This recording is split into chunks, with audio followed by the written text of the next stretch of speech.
Եթե ավելի հանրամատչելի խոսենք Նայրիտի խնդրի մասին անվտանգային, հողաշերտը որքան է աղտոտված, մինչև ինչ մակարդակ, ինչ խորությամբ, այսինքն եթե ինձ խոստանան, որ հնարավոր է դա մաքրել, արդյոք անվտանգ է դա լինելու։ Շատ չի աղտոտված։ Իմ տվյալներով ես Նայրիտով երկար ժամանակ եմ զբաղվել։ Այն աստիճան չի, որ արդյունաբերական տարածք թողնելու դեպքում այնտեղ որոշակի լոկալ խնդիրներ կլինեն։ Ըստ որում ոչ այնքան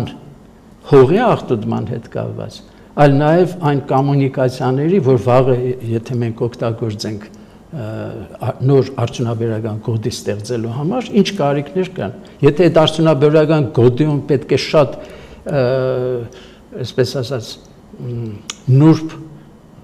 տեխնոլոգիաներ զարգացվի, բնական է կարիք կլինի ավելի խորը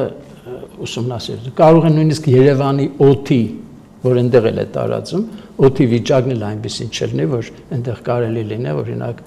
էլեկտրոնային սարքեր արտադրել։ Դա նայած թե ինչ եք ուզում անել, պետք է ամեն ինչ անենք, որ դա մնա արդյունաբերական տարածք։ Եվ ոչ այնքան արդյունաբերության կոնկրետ տեսակների համար։